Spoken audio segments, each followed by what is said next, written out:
The book of Genesis tells the story of creation. God creates the world in 6 days. On the seventh day, God rests. This day is blessed and declared holy. This narrative forms the basis for the Sabbath, a day of rest observed by Jews and Christians for millennia. The idea of God resting raises questions. Does God, an all-powerful being, get tired and need rest like humans do? What does it mean for God to rest? These questions have intrigued theologians and philosophers for centuries. Traditional interpretations of God's rest often emphasize its symbolic meaning. God's rest doesn't necessarily imply physical exhaustion. Instead, it signifies the completion of creation. God steps back to admire his handiwork, finding it very good. This rest also establishes a rhythm for humanity. Just as God rested, humans are commanded to observe a Sabbath. This rest is not merely about physical rejuvenation, it's about spiritual reflection, connecting with God and appreciating the goodness of creation. By resting, God sets an example for us to follow, highlighting the importance of balance in life. The idea of God's rest has often been understood as a cessation of activity. However, this interpretation raises further questions. Does God's rest mean that he withdrew from the world after creation? Does it imply that God remains passive in the face of human suffering and injustice? Such a view seems at odds with a God who is depicted as loving, involved, and responsive to his creation. Therefore, understanding God's rest requires looking beyond a literal interpretation of inactivity. Modern understandings of God's rest. Modern theologians and biblical scholars offer nuanced perspectives on God's rest, delving into ancient scriptures and contemporary interpretations.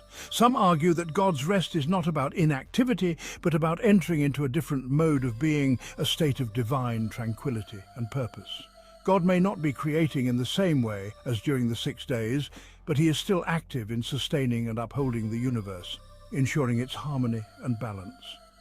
This activity might include guiding history, answering prayers, and revealing himself to humanity through various means and moments.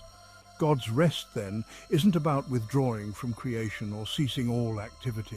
It's about engaging with it in a way that reflects its completed nature, a harmonious interaction that continues to nurture and sustain life. God's Sabbath, our example. The concept of God's rest also holds significant implications for our lives, offering a profound lesson in balance and harmony. The Sabbath, instituted by God's own example, is not merely a day to stop working, but a sacred time set apart for deeper purposes. It's a time for spiritual renewal, for connecting with God on a more intimate level, for appreciating the beauty of creation in all its splendor, and for acts of love and service, extending kindness to others. In a world that often prioritizes productivity and achievement, where time is always in short supply, the Sabbath offers a countercultural rhythm of rest and contemplation, a pause that refreshes the spirit. It reminds us that our worth is not defined by what we do, but by who we are in relation to God, our Creator. By embracing the Sabbath, we enter into the rest of God, a divine rest that transcends mere physical relaxation, finding refreshment and renewal for our souls, and a deeper sense of peace and purpose. A rest that continues, embracing the mystery.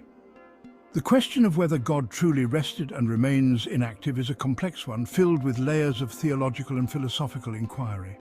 While the Bible offers glimpses into the nature of God's rest, it also retains an element of mystery, leaving us to ponder and reflect deeply. We may not fully comprehend the divine nature or how God operates outside of time and space, but this mystery invites us to explore further.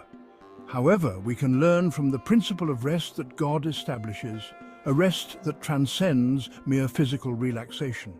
God's rest invites us to trust in his goodness, to surrender our anxieties and burdens, to find peace in his presence, a peace that surpasses all understanding, and to live in the rhythm of grace that he offers, a rhythm that brings balance and harmony to our lives. It is in that rest, both literal and spiritual, that we discover the fullness of life intended for us, a life rich with meaning and purpose. Subscribe, like and share.